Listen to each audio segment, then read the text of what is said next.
Good evening. How are you? How Try that again. Good evening. How is everybody this evening? Okay, good. And Nels, I'm going to give you a heads up. I'm going to have you stand up in a moment and tell us just a tiny bit about your presentation next week. No, two. 2 minutes at the most. Okay. Well, welcome to the Los Alamos Faith and Science Forum. Again, this is our 2024 Summer Lecture Series, and we're here every Tuesday night, except for the 4th of July weekend. We try to serve a variety of different light dinners, although I think the enchiladas, were probably the favorite, But we have pizza tonight. That starts around 6, and then the lecture starts at 6:30. So we have a wonderful lineup. Kirk, I forgot to ask you how your computer works. Here we go. I got it, I think. Look at that. It worked. It worked. Okay. It's like, so tonight we have Kirk Weisbrod. And he's going to be talking to us about the impact of moral values upon religion and science. And I'm going to give a little bit more of an introduction on that in just a few moments. Next week, get your mouth clear there, Nels. Nels will be presenting on ritual, religion, and the scaling up of society, insights from anthropology. And I'm going to give you your cue now. Come tell us 2 minutes about it. That'll work. I think sometimes we think religion is just for fighting about and arguing over. And it's interesting to look at what anthropologists can tell us about what religion actually does in societies around the world. We'll find that religion plays a strong role in binding those societies together, binding people together who would otherwise feel like they needed to be in conflict or would not have much in common. So the anthropologists have a lot to tell us about that. Thank you very much, Nels. Okay. On July 23rd, we have Dr. Andrew Newberg, and he's a neurotheology person. And he's going to be talking about his two books. The primary one is on brain mapping during various mental states. We're really excited about having him come out here. I've been in correspondence with him quite a bit this week and last week. And he's going to also discuss his second book. I'd hoped he would, and it looks like that's going to come to fruition. And that'll be what they've seen when they're mapping the brain under sexual, different, let me say it in the nicest way possible, different sexual encounters, okay? And don't go into the negative. There's all kinds of things like that, whether it's a hug, a handshake, or something more exciting. So I think that we'll find his presentation quite appealing. And I understand that wherever he's at, that Mike is going to get his young group of workers from the lab out here. I'm obligating you publicly. So we'll have a pretty good group of people, I believe, that will be here. July 30th, we'll have Dr. Roy Hill, and he's going to talk about the psychology and the near-death experiences. He also has two books out. He's going to focus primarily on his first book. And he's going to bring some of those for, I believe, purchase, or he's just going to give them to you for free, and he'll sign them, etc. And then August 6th, we have John Ambrosiano, Knowledge and Certainty. How do we know what we know, what we know? Do we know what we know? How do we know that? Oh, that's more than what it said. Anyway, I think that's going to be very, very intriguing. All right, so that is our July and August lineup. And thank you, Nels, for your introduction of your talk for next week. And this week, we are really blessed to have Kirk Weisbrod, and he is going to talk to us about the issues of current events and perspectives that come from a whole variety of different sources, and the differences that we come up with, whether it's our political or our social or our religious mindset, and where those differences come from. Is it I'm not gonna steal your thunder, but is it cultural? Is it, from the family? Is it from education? What is it? And he'll develop that, and it's a fascinating talk. We've had the opportunity to see it in the dry run, so I hope you guys will all enjoy that. And that'll be in just a moment. But before that, I have to pick on Kirk, because not only is he the vice president of the Los Alamos Faith and Science Forum, and does a lot for us, so I really appreciate that. But he comes from the Bible Belt, whether it's from Southern Illinois, or Texas. His parents were very, very much fundamental Christians, and he went, what?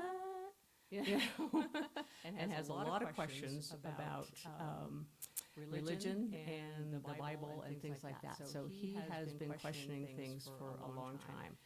And I'm going to extrapolate and say that type of questioning allowed his formal studies to help him as he earned his Bachelor's of Science and then on with his Master's of Science and PhD in chemical engineering. And I'm particularly fond of what he did when he first came out here to Los Alamos. He worked on the fuel cell program, which was my favorite area, for years and years and years. A lot of patents came out of that, a lot of industry interest. And then you took that knowledge and was able to put it into taking plutonium pits and turning it into fuel, right? Very simply. So, he thinks, he is a problem solver and questions. So I think our presentation from him this evening will be quite entertaining. So if you guys will all join me in welcoming Kurt, we'll get underway immediately.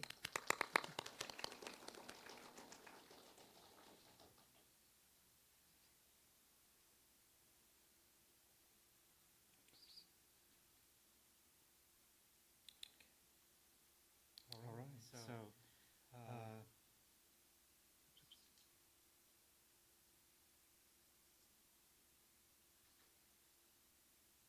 it's crazy. Anyway, I had notes on this and they all disappeared. Anyway, but, yeah, so, thank you all for coming, and I've been looking. No, it's fine. Oh, I'll find it. Only the first slide really needs notes, the rest of it I can remember. Thank you, Dr. Gary. So basically, let's see,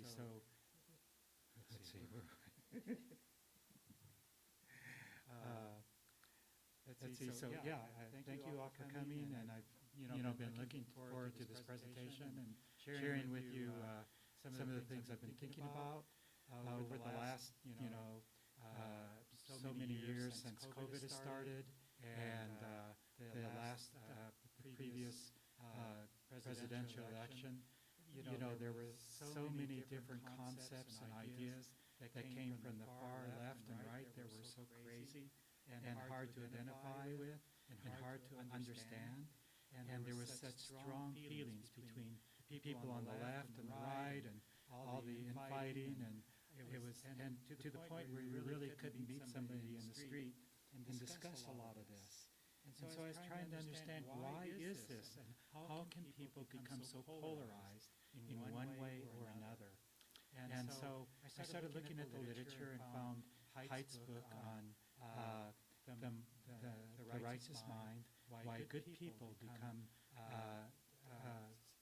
so separated in their views related to science and religion. And so I thought that would be a pretty good starting point for a presentation. Susan had suggested that we have a presentation on who do we trust. And I realized that it's as much a matter of, not as much a matter of the quality of the information that we have, as we tend to judge it based upon our willing to accept the facts that are presented. And humans have a tendency to filter information to support their own previously established values and beliefs. And so we're more likely to believe something that fits with our beliefs, especially if it is repeated multiple times, as whether it be true or false. We see this concept in action in religion, national politics, and propaganda around the world. So how should we navigate through the sea of misinformation? It's been said that if an issue appears to be black and white, chances are good that only a portion is being illuminated. So in this presentation, we'll explore the following. How reliable is the news media? And so also, what drives misinformation, belief, and its resistance to correction? How did group cooperation arise along with their moral values? And then finally, how do our liberal or conservative leanings impact our values on issues in religion and science?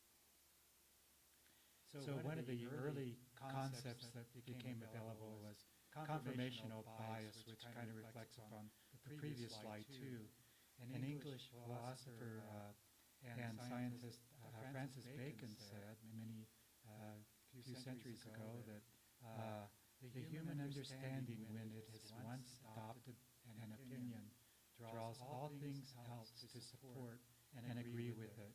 And though there be greater number and weight of instances to be found on the other side, yet these it either neglects or despises, or else for some reason, or by some distinction, sets aside and rejects.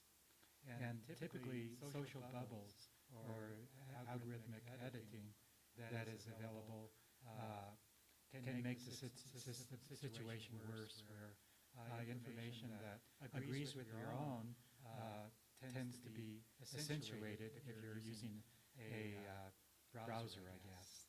Though if it's been happening to me, I haven't been aware of it. So anyway. So there's a number of different news media sources and ways of validating the news, and that have been put forth by a number of different sources. To the right, we see one concept that's put together by Washington State University, where they basically have the SIFT process, where you stop, think about it, investigate the source, and then look for a better understanding by tracing the claims, the quotations and everything, to get a better feeling for the validity of the article, the opinion piece, or whatever. And then most of us don't have time to do that, so we'll just typically go to a fact-checking site. And one I used quite a bit in the past is the last one, the Scopes site. That seems to be pretty helpful. But what? Maybe that's why I've enjoyed it. No. Okay. Which one do you go with, Gary? All sides? Okay, good. I'll have to check that out too. I like to get views from all sides. Okay, so this is one look at the all sides media bias chart. They basically look at various news media as far as whether they tend to be more conservative, more liberal, slightly liberal, more centrally oriented, slightly right-oriented, or fully right-oriented. You see that on the left is CNN, and interestingly, slightly to the left is the New York Times, and yet if you look at the opinion pages, they tend to move further to the left. And correspondingly, if you look at the Wall Street Journal, that's in the middle, basically it will tend to go to the right for its opinion pieces.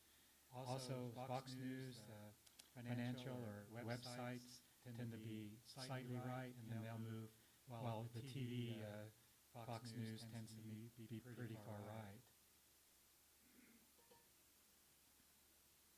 And the chart I really like is this one, though Gary might disagree with it.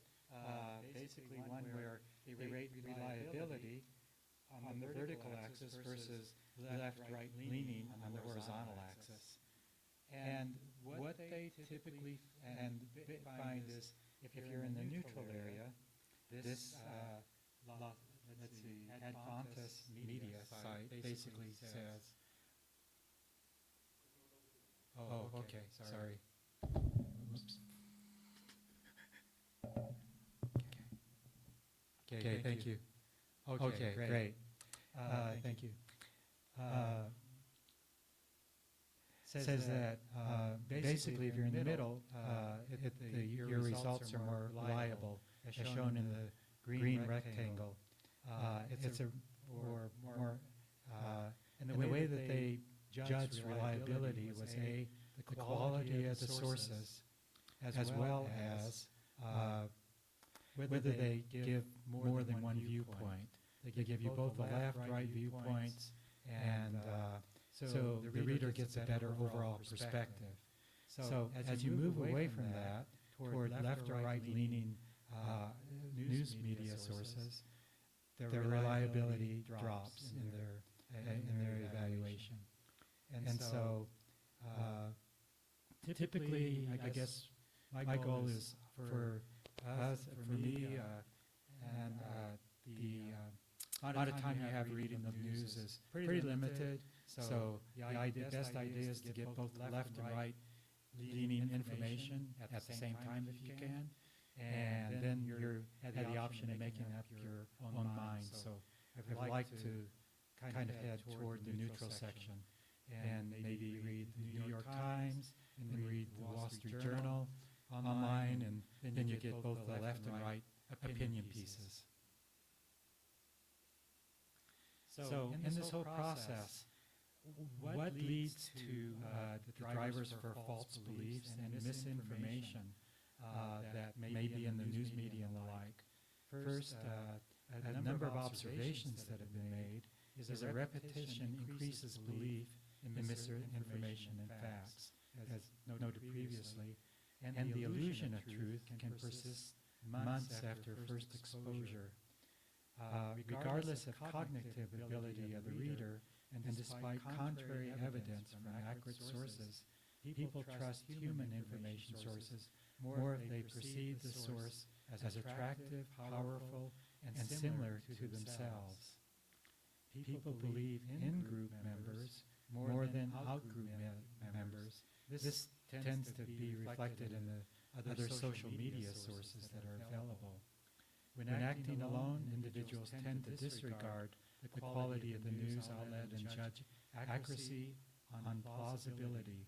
When they act as a group, like evaluators for the reliability of a source, people tend to be more objective. And misleading content that spreads quickly and widely in the internet often contains appeals to evolution, to emotion, which can increase persuasion. Anger has been shown to promote belief in politically concordant misinformation, as well as COVID-19 misinformation. And also I might mention that a lot of the TV continuous news shows are interested in keeping the viewers watching, and so they'll continue to present material of emotional interest to their viewers to keep them watching and watching the advertisements. So anyway, credibility for a media outlet exerts little influence on acceptance of misinformation. So credibility from non-media sources has a significant impact on acceptance of misinformation. So basically that's maybe one reason why the social media, people's little chat groups and the like, has such a large amount of influence. So there's a number of different ways of countering that, which are in the slide. Basically there's a number of different sources for misinformation that are listed and pretty much readable. And then you go on down to how do you handle information that is not broadly distributed, and this source recommended pretty much ignoring it so you don't emphasize it. And then there's ways where you can do a preemptive type strike against misinformation by presenting the facts. But generally when it comes to actually debunking a misinformation, you have to present a plausible alternative to it, explanation for what's going on, and then provide enough detail so that it's believable and acceptable over just a simple retraction. And then that this often has to be repeated multiple times to have influence. Otherwise, people tend to forget it and go back to the more emotional type arguments. So, that's kind of the groundwork for our emotional responses to the news media and the information that we have. And then, so let's move on to groups and how we behave in groups, and which is kind of the battleground that we'll see shortly in some of the examples as far as conservative versus liberal type behaviors and the like. So the question is, why do we cooperate in groups? And here Haidt looked at an evolutionary basis. And by the way, what I'm presenting is mainly based upon Haidt's book, which was where you use an extensive amount of literature. And also, he did with the students and researchers at University of Virginia and elsewhere an extensive number of studies. They did studies online and everything. And it was through putting all of this information together that he reached the conclusions that you'll shortly be seeing.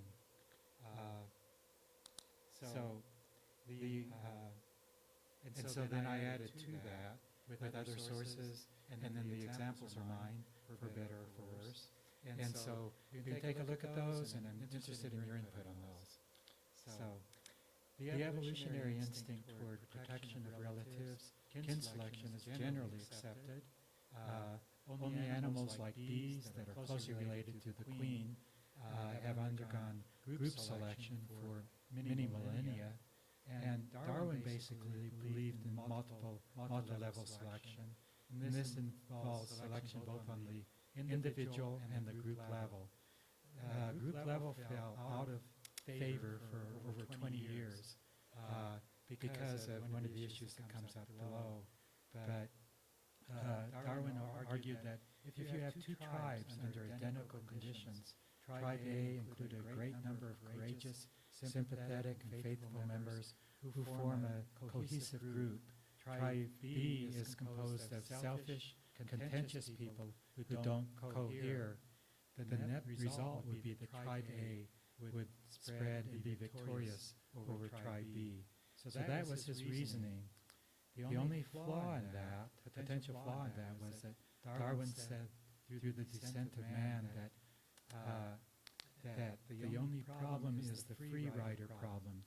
Would a selfish individual without the willingness to risk his life for the well-being of his comrades be more likely to survive, particularly in war or whatever? And the answer is most likely yes. So, but he then argues that because of when language developed and people would be obsessed with their reputations, and morals would develop to ostracize selfish behavior, then selfish behavior could be controlled, and group-level selection could then occur.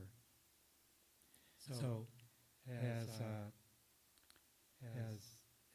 basically, part of the moral structure that developed is all the morals that a lot of the morals that we look at, including the Sanctity Foundation in particular, which relates to religion and the like. So when we look at the cooperation that we see in other animals, other primates, Tomasello did a lot of work on chimpanzees and toddlers, and he concluded that it is inconceivable that you would ever see two chimpanzees carrying a log together. Chimpanzees use tools, sign language, predict intentions, deceive each other, yet they cannot work together. Tomasello tested chimps and human toddlers. He hid treats under cups and pointed at the correct ones, and basically toddlers got it right, 74% of the time, chimps only 35% of the time, which is slightly better than chance. All of you that have a dog, you can point at something like a food morsel on the floor. The dog knows exactly what you're saying and goes over and scarfs it up. But basically, chimps were not able to do that very well. And further studies indicated that toddlers showed greater interpersonal skills than chimps, which is a good thing. And so he basically talked about the innate characteristics that are involved in chimpanzees and toddlers. And innateness was for many years an issue about our behaviors. But it turned out that Haidt basically defined as innateness as being pre-programmed for a certain behavior, but that it could be modified by an environment after that. So anyway, when you're working with toddlers, you're closer to innate behavior. So he went further and they studied chimpanzee cooperation. Some of the early reports about were that chimpanzees would hunt together to kill red Columbus monkeys as groups.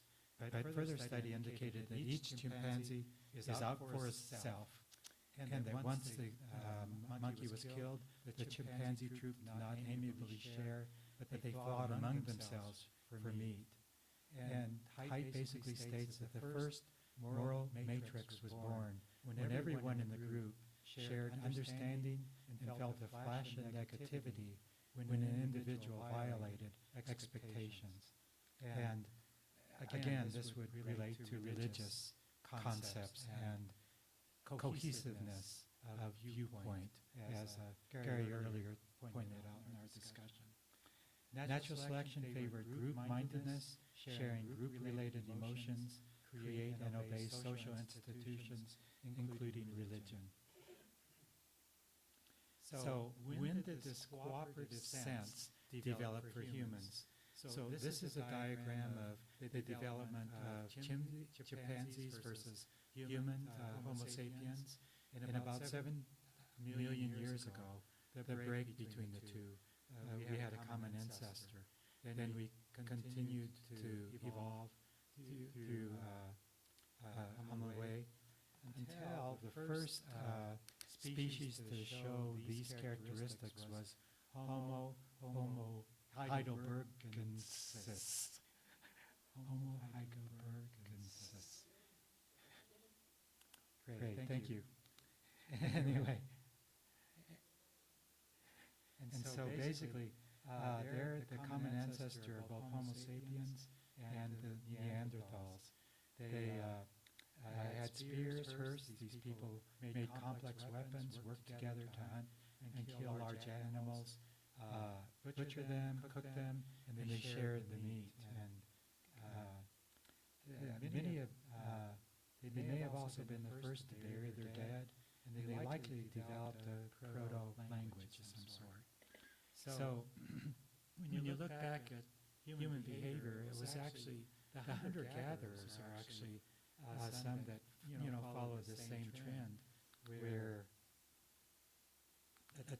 that's the next slide after this. So from that original bridging point, it's theorized that we've continued to undergo self-domestication. And here in 2012 presented a paper on this, where he noted that there's both physiological changes that occur in mammals as well as psychological changes due to a process called self-domestication. This hypothesis suggests that humans and a few other mammals have undergone a process of self-induced selection against aggression, like chimpanzees have. So humans evolved further with reduced brow ridges, globular cranial development, white sclera. Yeah, thank you, Beth. With their eyes and extended sympathetic pruning. So the last two, the whites of the eyes basically shows direction of that we're looking, and none of the other primates really follow that much except bonobos do a little bit.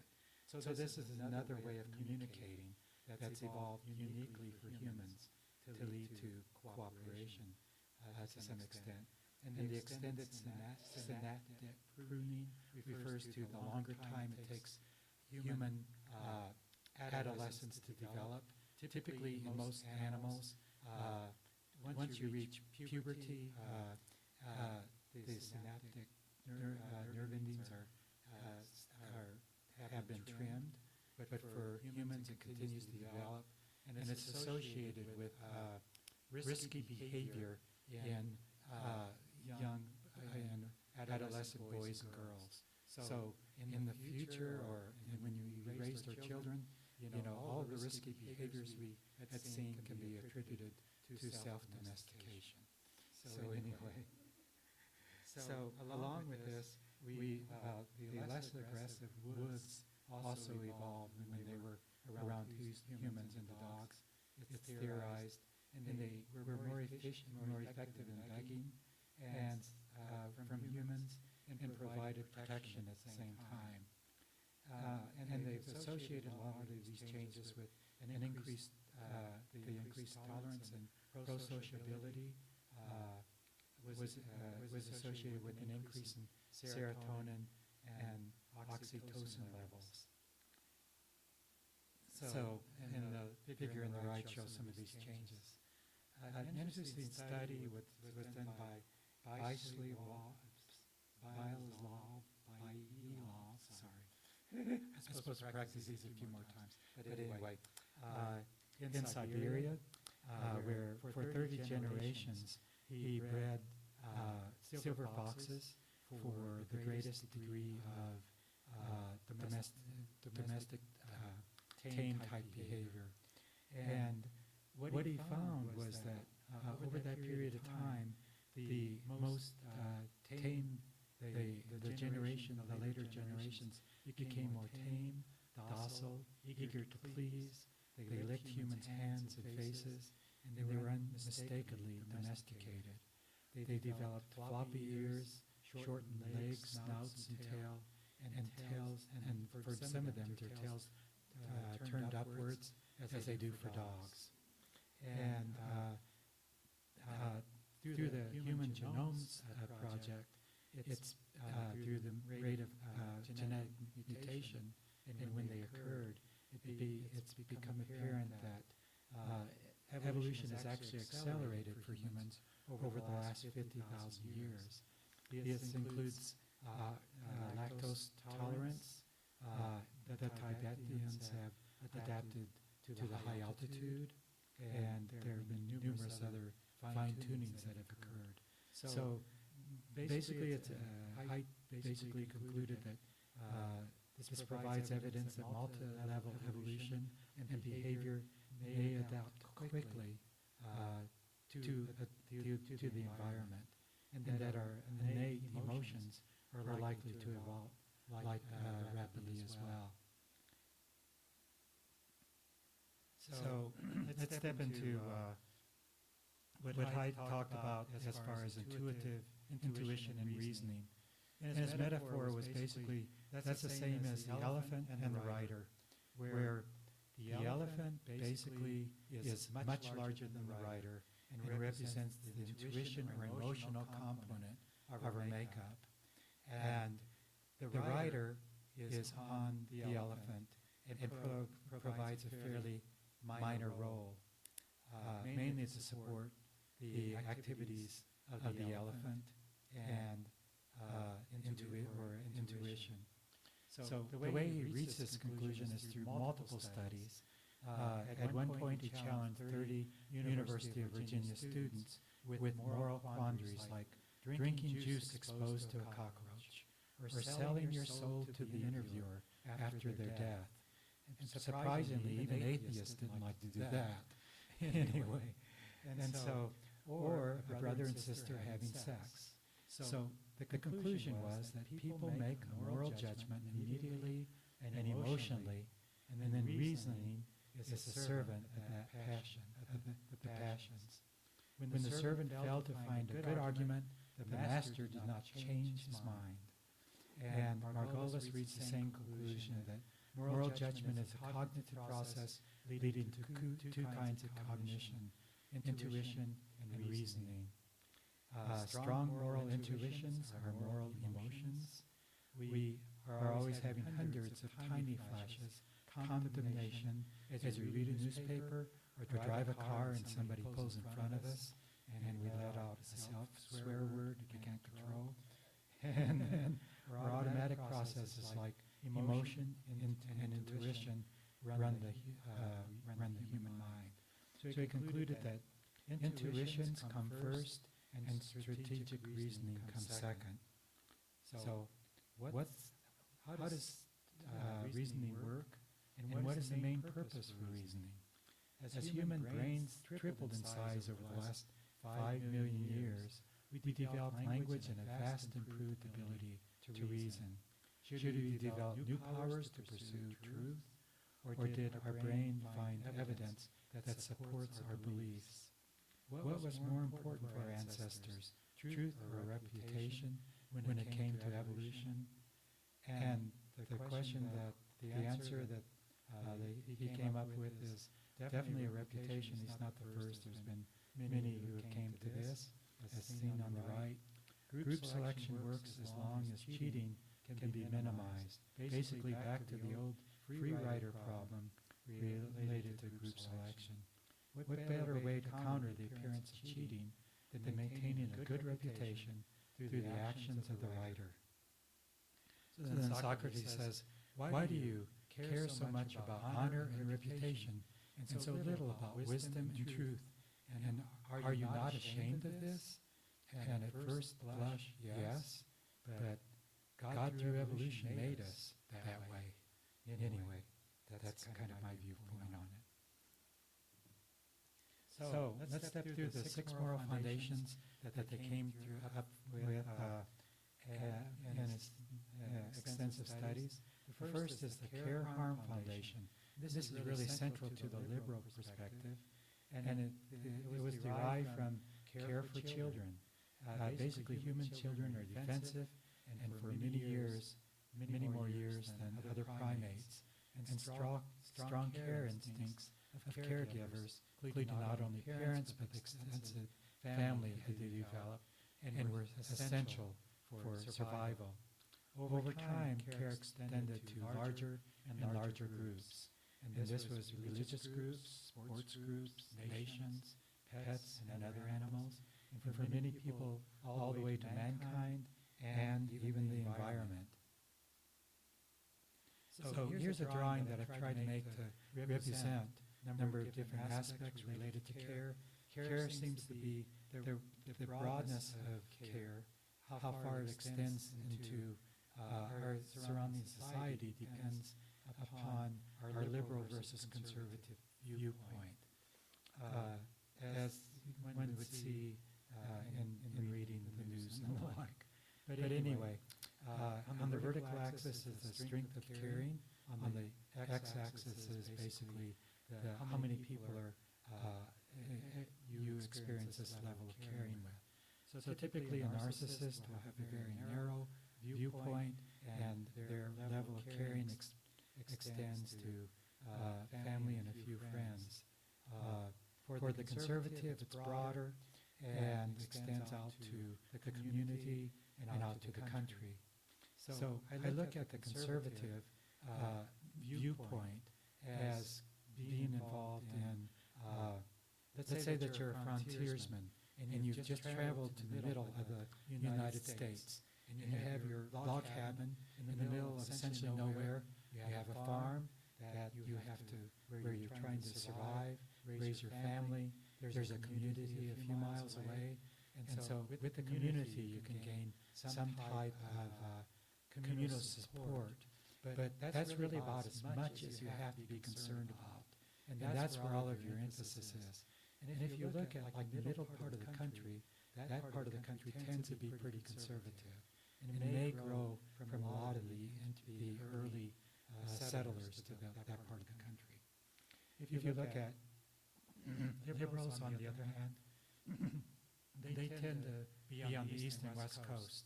In those areas, people are surrounded by other people. There's more of a feeling of we're all in this together. We have to figure out how to deal with life and help everybody. And so that type of feeling also extends out toward beyond the country to the world and the environment, to generally a greater extent for the liberals. Though if you look at exactly the point of country-type activity, oh yeah, there we go, activity on the country, I've drawn it where on the country scale, the conservatives actually have a higher level of caring than the liberals very often. So it's from a lot of reading, typically. And you'll see in the moral foundation part how it kind of follows. This diagram, I must admit, you can find me at fault for anything that you find. That's what? It looks biased. Okay. Maybe not the peak height at the top. I didn't know how to handle that. But you'll see soon that maybe that is real. But, and you'll see more about what's behind it when we look at our examples of conservative versus liberal. Okay. So the second one is the Liberty Oppression Foundation. Basically, this evolved in response to adaptive challenge of living in small groups. Some individuals who wish to dominate, bully, and constrain others were the origin of this feeling. And the origin triggers included signs of attempted domination. Current triggers include almost anything that is perceived as imposing illegitimate constraints on one's liberty, including the government. And these days, quite often the government and other regulations. So liberals, the Liberal Oppression Foundation for Liberals was mainly employed in the service of the underdogs, minorities, the poor, and the like. So liberals tend to sacralize equality. On the other hand, conservatives are concerned about their groups. Don't tread on me. And so they're against nanny states and high taxes. Don't tread on my business. Oppressive regulations. Don't tread on my nation. And this is often represented by the drive toward isolationism. The third foundation is the fairness cheating one, where genes support selfish behavior and kin altruism, but reciprocal altruism that occurs over a wider dimension, over more people, follows from different rules. And it is believed to evolve from moral emotions that make us play tit for tat. Where basically, if you're good to me, I'll be good to you, and we'll both benefit from this relationship. So there's been a number of computer games where this has been played, and generally the tit for tat rules come out ahead for everyone. The liberals basically view fairness as by accusing the wealthy for not paying their fair share of the tax burden. They're concerned that the powerful groups exploit the poor, and that fairness implies, again, equality. Conservatives, represented by the Tea Party movement, is also concerned about fairness, but from a different perspective. Democrats take money from hard-working Americans and give it to lazy people and illegal alien immigrants for free health care and education. And these people tend to be more concerned about proportionality and what people contribute. The two posters on the right tend to reflect those viewpoints. The fourth foundation is loyalty. And I wrote that this came about from the male mind. He didn't say too much about the female mind, I don't know. So you all can argue with this. And then he says that it tends to be innately tribal, enjoying things that lead to group cohesion and success in conflicts. And this is pretty primordial among mammals and possibly other animals. Chimpanzees guarded their territory and raided rivals, and we are the descendants of successful tribalists, not their more individualistic cousins, Haidt concluded. So, for a modern example of this is 1954, Seraph, psychologists, organized a summer camp for 22 boys at Robbers Cave State Park in Oklahoma. And he divided the group, the 22 boys into two groups to observe their behavior. And they automatically began tribal-type behavior, like choosing leaders, creating their own flag, their own identifications, had their own territory. And after these groups were positioned to positioned to discover each other, rivalry spontaneously began. But actually, it was said from other sources that it was the counselors who actually helped in that matter. So anyway, but when faced with a common obstacle, they joined forces to overcome it. So basically, Seraph was able to write a paper on this where we can cooperate and we can also be rivals. The thing that he suppressed was the fact that this was the second study. His first study dealt with the same situation, but it was a failure. What happened there was all the boys were together for a few days, and then they split them into two groups, and they tried to set this rivalry. And no matter what the counselors could do, they couldn't get them to fight each other. And what happened was that they basically started suspecting all the counselors to be the real problem. So that indicates how deeply the group tribal nature of humans between similar individuals that you see as your brothers and sisters tends to be. So the fifth foundation is authority, and basically the evolutionary origin is examples in the dominance hierarchies of chickens, which involves pecking order, dogs, chimpanzees, and many other species that live in groups. So even among the chimpanzees, the alpha male shows a lot of these characteristics through power and violence. But at the same time, he serves a purpose in solving disputes, and he tends to suppress violent conflicts. So the paleontologist Frans de Waal said, without agreement on rank and in certain respect for authority, there can be no great sensitivity to social rules that as everyone will agree who has tried to teach simple house cats house rules. Anyway, so Haidt also said about this, we are the descendants of the individuals who were best able to play the game, to rise in status by cultivating their own protection by the superiors, and the allegiance of subordinates. So up at the upper right-hand corner is a picture of a mandrill monkey who basically advertises his dominance through his bright facial coloration. And in the lower right-hand corner is a typical structure that you saw in the Middle Ages in Europe, where you have the king, the lords, the knights, and the like. And finally at the bottom are the peasants. And this was, a common structure that developed during the agricultural age about 10,000 years ago. Before that, when you go back to hunter-gatherer type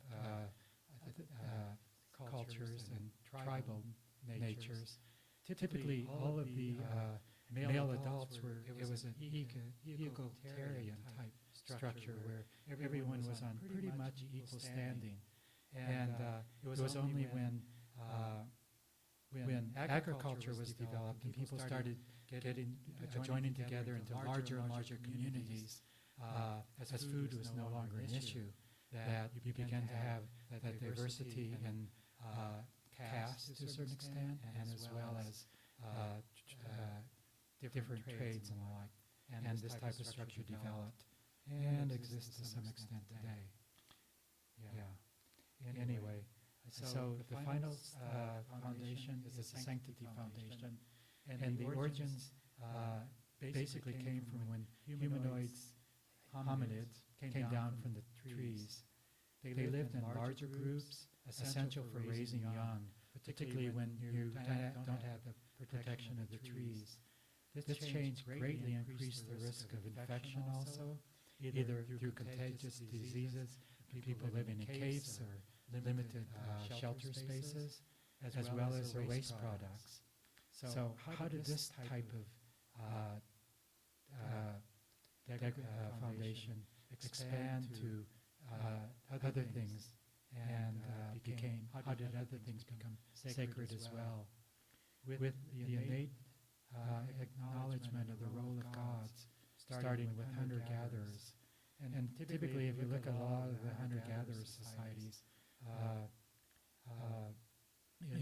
the presence of multiple gods is typically present. And that it also developed to encompass objects, places, people, and principles as if they had infinite value. So at the upper right-hand picture is a picture of the Virgin Mary made by, painted in 1476, where she's surrounded by amethyst crystals that represent purity and guarded by two lions, while the bottom one basically represents degradation. So when you put this all together, how do all of the different moral foundations change between conservatives and liberals? For the liberals on the far left, they have a high level of care and fairness foundations, while as you move to the right, there's more of an equal distribution of weight that is applied to all of the foundations. So that can be plotted in this manner as well. Basically, the care, liberty, and fairness are to the far left, and are major for the liberal perspective. And it's the main value there is care for the victims of oppression. Well, for the conservatives, the sacred value is preserve the institutions and traditions that sustain a moral community. So, and in this case, all the care foundations are equal, nearly. So, what can we ascribe as far as the overall stability of the organizations that developed based upon the fact that we have both conservative and liberals with different viewpoints on things? Typically, the liberal matrix creates and maintains a more progressive and inclusive type society, as you can tell from the characteristics of the care foundation. But the liberal matrix lacks the social glue or social capital that's required for long-term stability.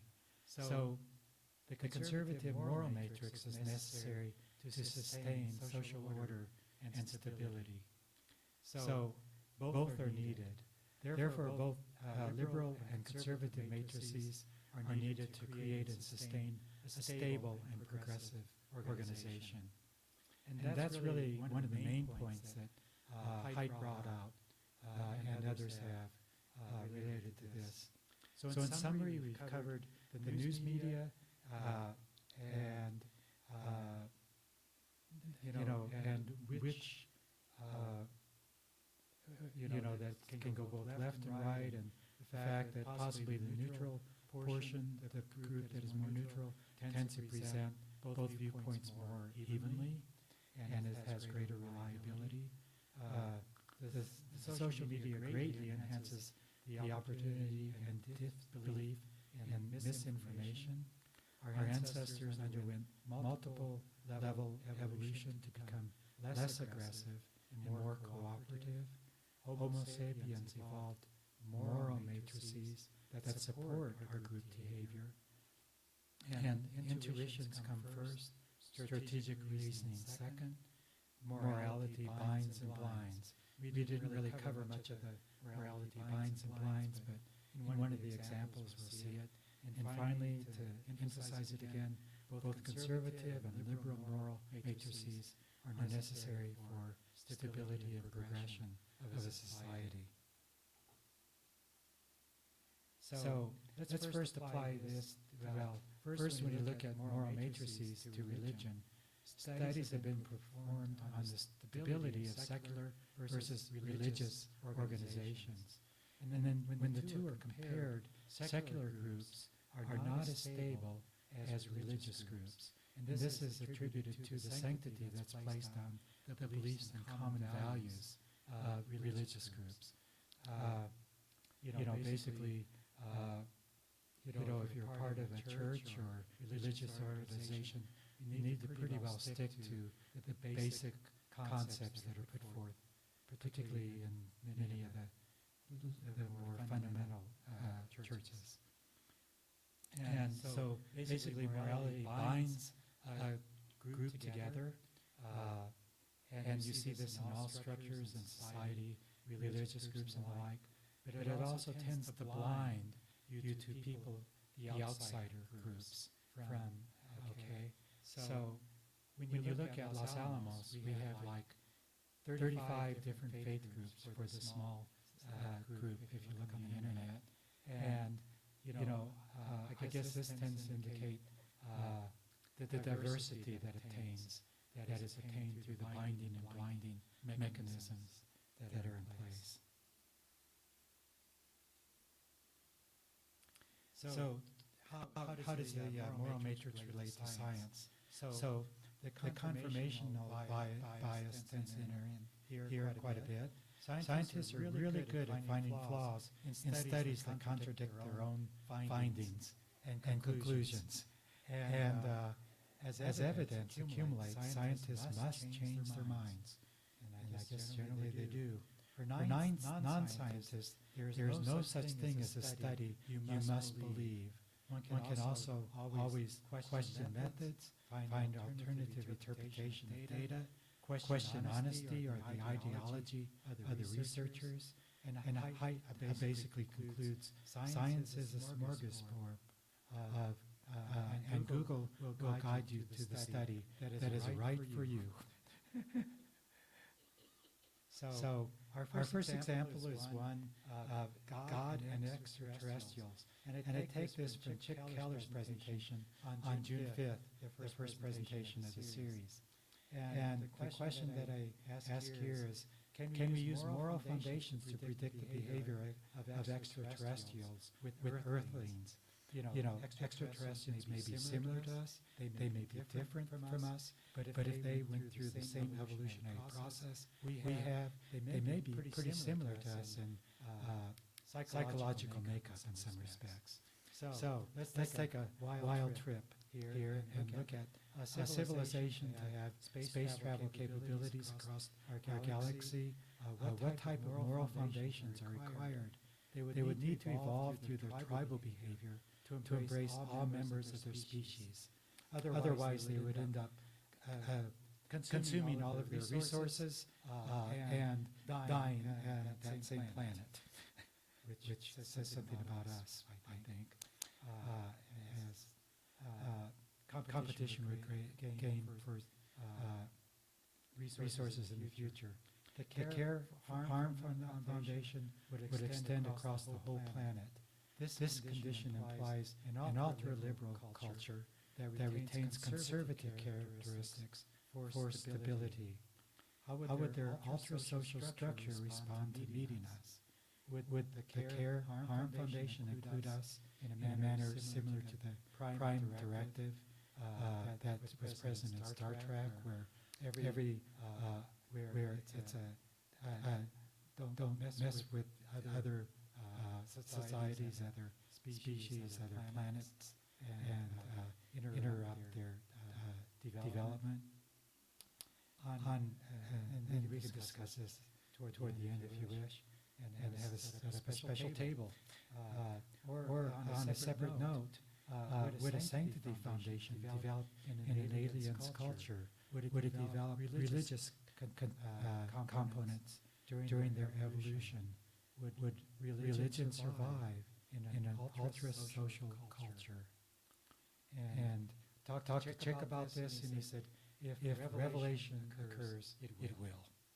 Anyway, so another question is mask wearing for COVID. And I guess I became pretty interested in this, and took a look at this while we were all had to stay at home and isolate. So what was the moral, liberal perspective on this? We need to care for others, and effective mask wearing is one way to do that. And basically, the conservative perspective was the liberty oppression perspective. We are a free country requiring mask breaks from our constitutional rights, but later on, Trump was willing to wear a mask, and he said it's our patriotic duty, basically the loyalty foundation. But by that time, there was a lot of conservatives who believed that masks do not work anyway. And the way that they were worn, often, probably there's a fair amount of truth in that. So let's look at mask wearing statistics in the year 2020. So here's a plot that I put together at the time that showed on the left the number of cases per 100,000 people in basically in July of 2020 to November, and the number of deaths on the right axis. Note that the number of deaths is maybe 1% of the number of infections at that time. And you see that as effective mask wearing increased, the number of infections and the number of deaths decreased as you move from left to right. And the only exception is in the south part of the country, where there may have been more retirees or some other phenomena that was causing a greater death rate. Another so how do we compare this to conservative versus liberal? So what I then did is move fast forward to the election, and this is a plot of basically the percentage of people do active mask wearing is indicated by what fraction of the time they wear their masks when they're out in public versus the percentage of Trump vote. And it's amazingly linear vote, a plot for all the different 50 states, plus the District of Columbia far to the left. And so we see that if you look at this versus the previous thing, is that if Trump vote represents a more conservative vote, where mask wearing is lower, that's the same as a greater number of cases. So you can see how conservative versus liberal perspectives affected the behaviors of people and their viewpoint on science and its effectiveness. So based upon that, what would you think about vaccinations? What's your view about vaccinations? Any ideas? How do liberals feel about getting vaccinated, typically? Any suggestions? Do it. That's right. It would probably be the same thing. Care, harm, and for vaccinations, that's very true. For conservatives, what would the viewpoint be? Yeah. What's that? Personal choice. Exactly. Free to choose liberty.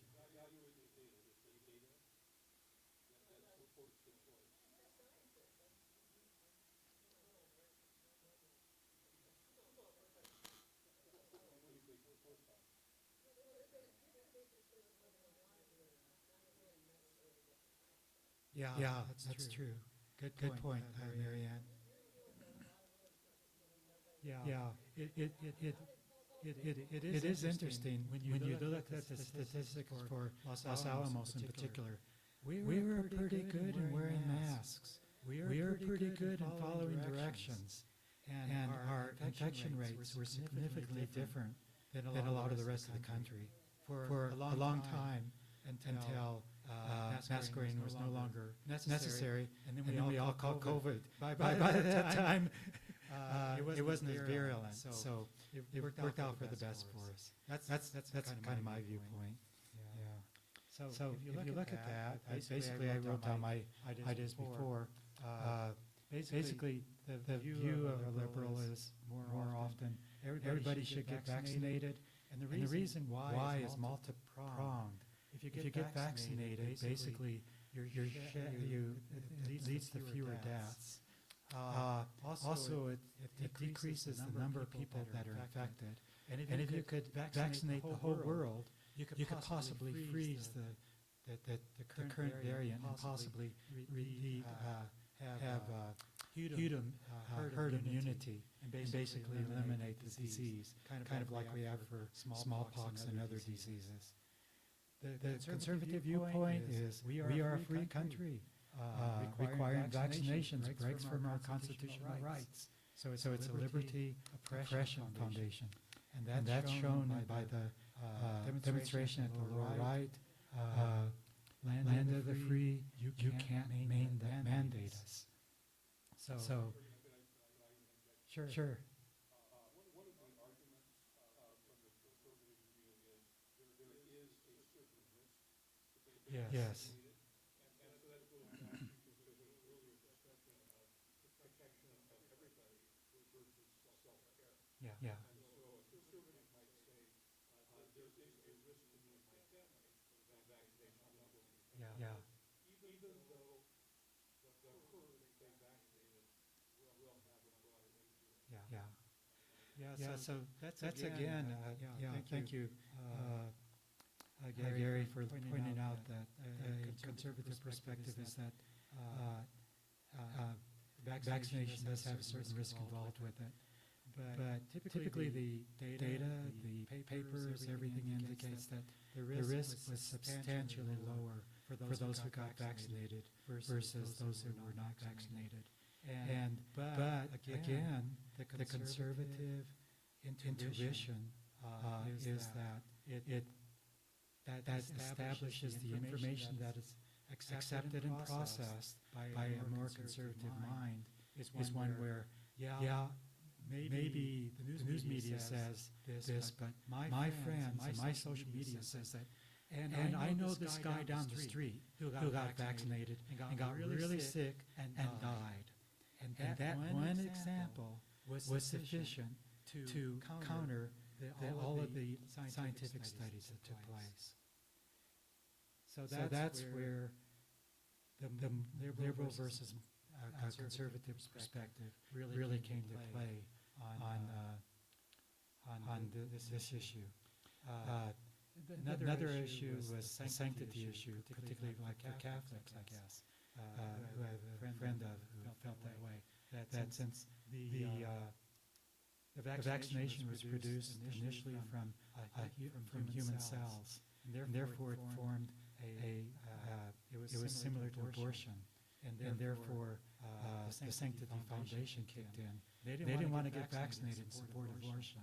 So anyway, though, the Pope and all the major religious organizations that say, okay, there's no other way to do it, let's go ahead and get vaccinated. Good point, Marian. Yeah. So based upon all of this, there was a vaccination rally here in Los Alamos. And I just happened to be driving by at the time and thought, this is really interesting. I think I'll go over and listen to this. And so basically I went over. I was the only one wearing a mask. And so immediately, you were? Did you go to the rally? I didn't see you, but I'm sure you were there. It was a pretty big rally. And so everybody looked very suspicious at me. I think they figured that I was a Los Alamos National Lab spy. Anyway, so they were all concerned at this point about, not getting vaccinated and losing their jobs. So I wandered around for a while and ran into a family and was talking to the gentleman there, a younger gentleman. And we were ending our conversation. I said, so I've read that if you get vaccinated, a magnet will stick to your arm. And he basically says, well, yeah, I communicated with one of the guys on the social media site, and he had actually seen this demonstrated, and he believed it. And so this person who worked for Lano at the time worked in an engineering position, and he basically said, and I think I have a hypothesis about how that happened. Basically, the vaccine has carbon particles in it that are magnetic, and basically, and that's why the magnet will stick to your shoulder. But I don't think he was a bachelor's degree scientist, to tell you the truth. But anyway, he just worked as an engineer. Maybe worked at the power plant or something. So anyway, hopefully in general, we have some better reasoning capabilities. Being an engineer myself, yes, very.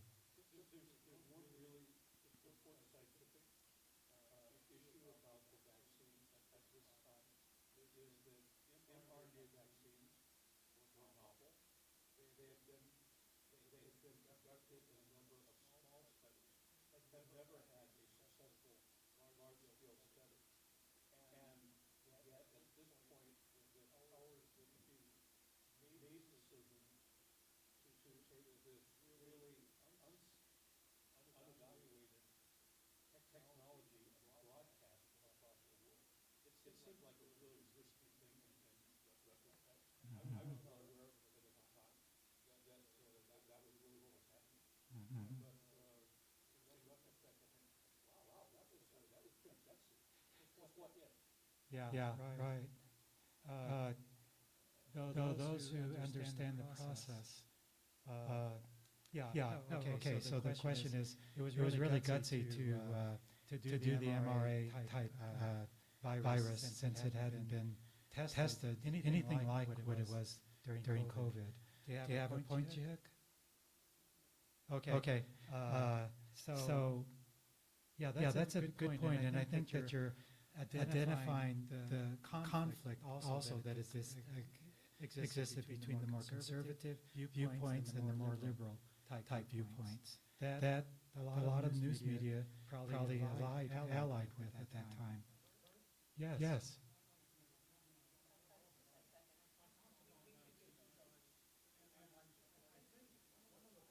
Oh, just a second.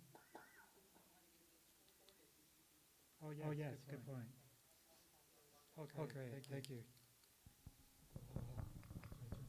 Thank you, sir. Who was that? That you, Glenn?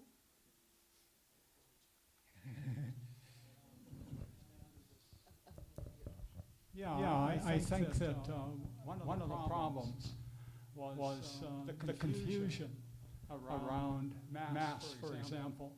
Initially, there was no mask. Okay, and then all of a sudden, I don't know, what was it, 2 or 3 months, and all of a sudden it was still, okay, masks are important. So when you go back to one of your slides, question of who do you trust? That was a beginning of a problem. Okay.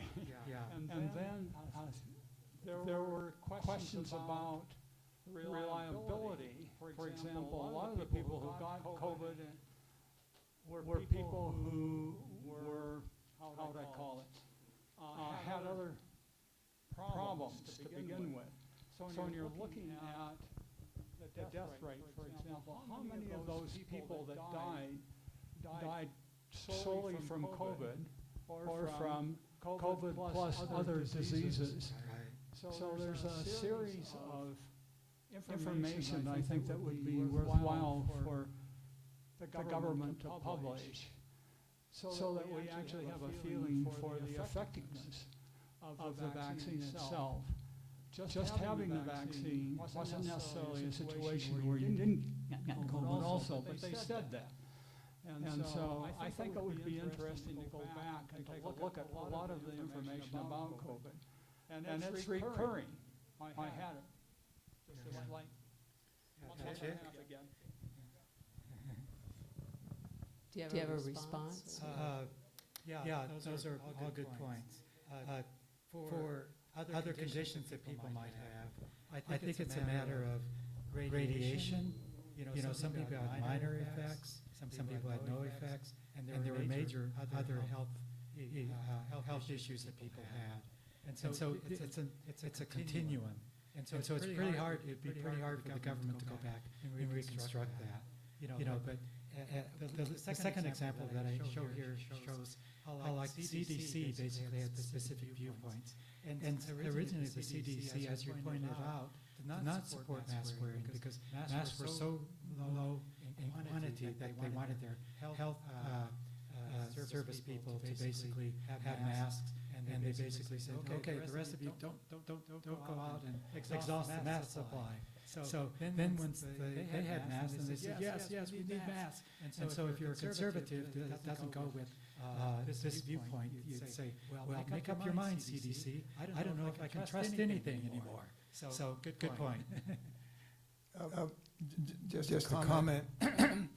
My daughter, who's a tenured faculty member at UC Berkeley, has been struggling with this whole problem of as people dealt with COVID, things kept being learned, and so they would change what they were saying, and the CDC took a real bad hit several times. And she has written a paper on detailing what happened, how it happened, and what should be done about it in the future in terms of making people believe more of what's going on. Essentially, that you use the CDC, but that's not the only part of a committee that you would use. At any rate, if anybody was interested in that paper, I'd be glad to get them preprint of it. Great. Why don't you send it on the email list to all of us?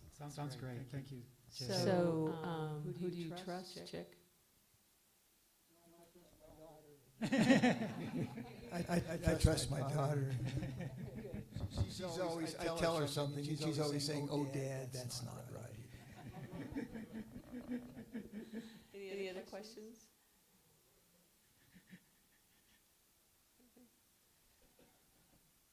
Is that your last slide? No, but we can make it my last slide, and you can see the rest online in the future if you wish. But this is one of the major issues, so whatever you want to discuss. So the bifurcation of conservative and liberal has really taken center stage in your talk.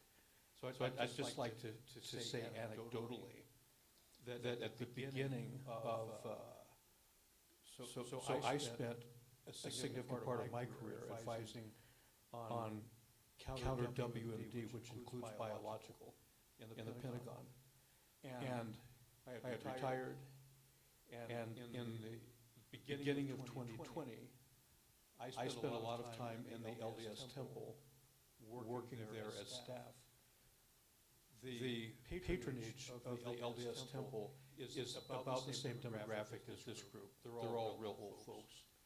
And as this news started coming out of China, there may be some exceptions. Raise your hand if you're an exception. As this news started coming out of China, I recognized the problem, and I went to the senior leadership of the temple, which has about 800 volunteers that come in every week to assist, and they're mostly this demographic. And I said to them, we have a problem. If we have a serious infection coming to the U.S., there really is no, we don't even have tissues really. Or masks or hand sanitization or anything like that here in the temple. can you just make a policy change and do that? And they said, no, we have to go to Salt Lake to get that information, to get a decision like that. But they are really good at it because they've got missionaries everywhere in the world. And indeed, almost immediately, we had policies, and almost immediately the temple closed. We no longer had that close interaction for quite a few months until things became better. So if you want to talk about how conservatives respond to that sort of a deal, I would argue that we sit somewhere on the conservative side of the demographic and responded quickly, thoughtfully, and compliantly to preserve the well-being of the overall society and our group. I think, Gary, you were the LDS was an exception rather than the rule for conservatives. You guys are a mixture, I think, like in that case. It's kind of like Los Alamos. We're part of the government and the like, and so we follow rules, but at the same time, we tend to be a fairly liberal type community, I think. But anyway, it's just... Okay, I have a comment. Yes. Just coincidentally, before I came here, I was looking at the LA Daily Post, and I guess Richard Skolnick, who's our local expert on vaccines and things, he just happened to have an article tonight on that. So I would urge people to look at it. Basically, from what I recall, he says, look at the data, and of course, I've been vaccinated, and I'm legally vaccinated. I haven't gotten COVID. I talked to a prominent local personality, and I said, well, who did not want to get vaccinated. And I said, well, how many times have you had COVID? He said, oh, 3 times. And I said, well, I haven't had it at all. And also, some of my cousins and brothers met recently in Lake George, New York for a reunion. I could not make it, but I saw photos of them, like 30 of them, 30 cousins and brothers, eating at restaurants and being together in rooms. Every single one of them got COVID when they got home. But there is a very virulent strain of COVID going around now, so I should maybe be wearing a mask. But they were all vaccinated, and for them it was a mild cold. So, and one of them was 80 years old and good health. So, so vaccinations help, and if you get it, it'll be a mild strain. And as far as mRNA vaccines, I'm not an expert on that, but my understanding was mRNA is a technology that people knew about for other things, I think from Ebola and other times. So it's not totally novel. Is that right? I could be wrong. Right, yeah, it was actually used from the 80s. Yeah. So it's not totally novel, and they were really, it was amazing that they could put it together and get it done in a year or so. So it's, kudos to the pharmaceutical industry for doing that. And that's all. Okay. Any other questions?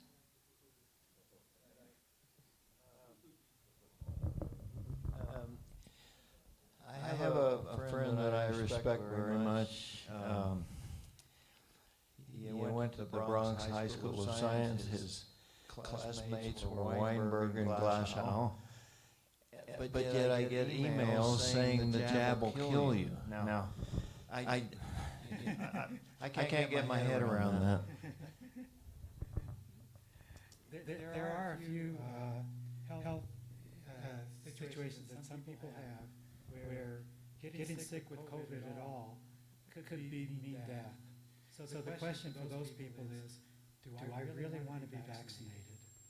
And so typically those people would have to isolate for who knows how long to keep from getting it at some point or another. So I'm not sure what the solution to that is. There's heart and also pulmonary ambulance issues for some people. Would you like to, you have 1 minute to conclude your Oh, talk. yes, okay, let's see. You're over time, but it's wonderful. Okay, I'll go with other issues, if you want to take a look on the website, environmental controls, conservative versus liberals, gene therapy, and finally, young creationist viewpoints. And then I had a few questions and slides, if you want to discuss it, but looks like we pretty well did a lot of this discussion already. So anyway, Okay, I'll leave that up. So take a moment and read those questions, and if we want to further discuss them, we certainly can. Mhm. I think Jonathan Haidt mentions one more type of moral foundation choice, which would be that of the libertarians. And libertarians basically would have only one moral foundation, I believe, and that is the Liberty Oppression Foundation, which they elevate way above all the other five foundations. I also think, I just want to talk about one point that Haidt makes, which I'm sure you remember from his book, which is that he says, we are all born innately to be righteous. We just need to learn what to be righteous about. So that's what it means to be innately righteous. Anything else? Okay, so I'm going to pose the question to you that I did at the beginning, months ago. So who do you trust? So we've got a variety of different opinions that have been expressed, and a number of people that aren't saying a word because they don't agree with what's being said, and other people that are listening going, what the heck? Okay? And so my discussion with a number of college students that are here for the summer, and I asked them, who do they trust? It isn't their peers necessarily. It's not the research papers that Nels, if I may, would maybe consult first. And it's not the news media, that some of us might listen to get our information. They're going to go to social media, read the blogs, and go from there. And that's a huge change from maybe most of us, of what we might want to look at. And so who do you trust? Kirk? Oh, me? I tend to trust the news. Trust but verify. It's basically my thought on this. Carry a big stick? Yeah, right. Trust but verify, because and typically what we'll go to is the news media. My wife reads 3 different newspapers every morning and tells me what's going on in the world over coffee. And then we'll kind of discuss and kind of work through the different issues. And then we get the Wall Street Journal, the New York Times, and they tend to go conservative, more liberal and more conservative for the Wall Street Journal. And so seeing a range of different viewpoints is very effective at trying to go through a lot of this, a lot of the different issues that are involved. And so the question really comes down to, don't trust anything. But at the same time, social media is probably the worst to trust, because they tend to polarize everything further and further to the left and right, as we see is happening in our Congress bodies. It's in a way kind of scary. Chick basically pointed up, well, where's the silver lining on this? How can you put a positive spin on all of this? And I think the main thing that comes to mind for me is when people are more aware of it and can tolerate a viewpoint that is different than their own, we'll be making progress back toward the middle. Go ahead.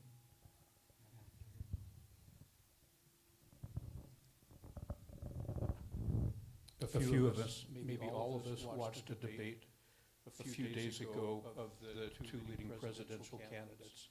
It was very interesting, I thought.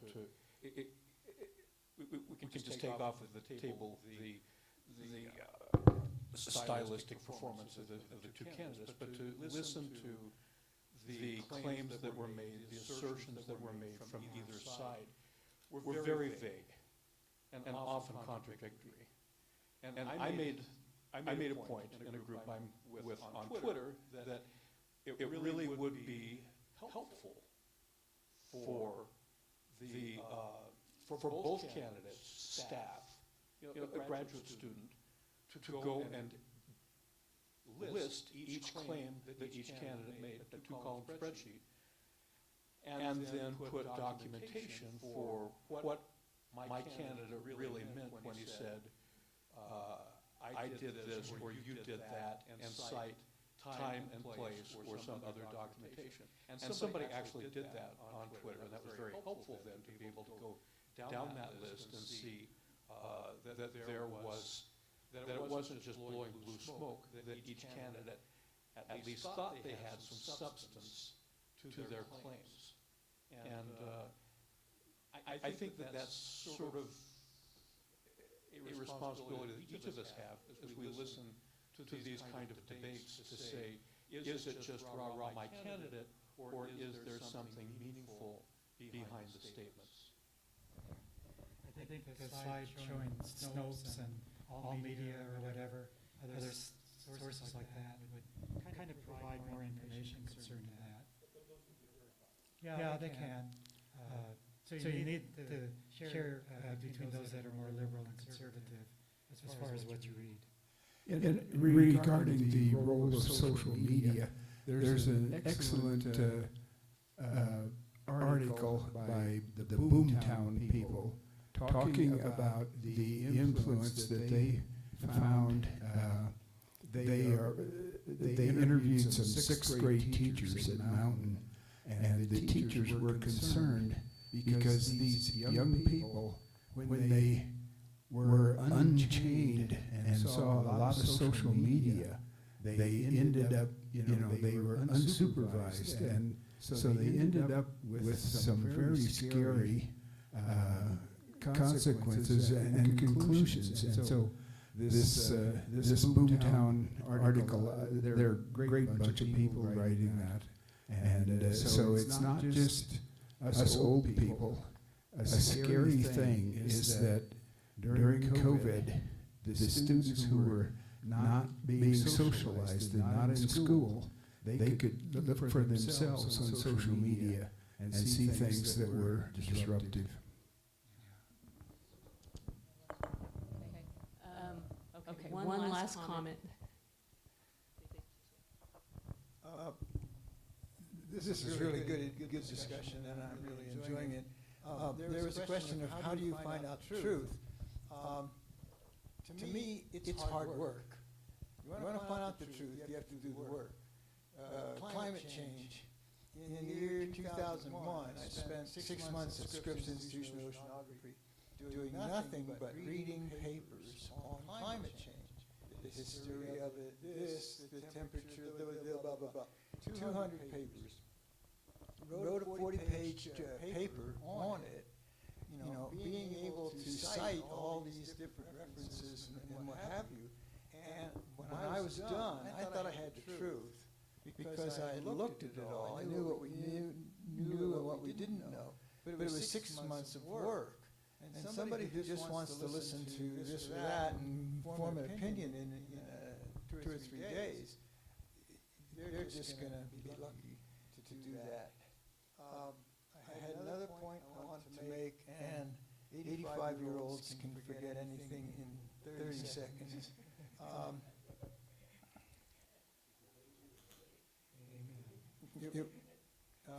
First of all was to come up with the truth. And second was, who do you trust? If you read 200 papers, plus a lot of other things, and I didn't just read papers by the people who thought there was global warming. I became very knowledgeable in the scientific arguments of the people who say global warming was farce. That's the other thing. The one thing that it got to me after having done that was people weren't so much worried about whether there was global warming or not. They were worried about what powerful institutions were going to tell them they had to do. And if you don't want to do something, you can always figure out really good arguments for why you don't have to do it. And these people, you would talk to them, they thought this is the environmentalists who are riding this horse and they're going to take over everything. they didn't care about the science, they cared about the politics. Thank you, Chick. On that point, let's all thank Kirk for a wonderful presentation and discussion. Thank you, everyone. And feel free to hang out and chat on some of these topics. Thank you. Thank you all for attending again.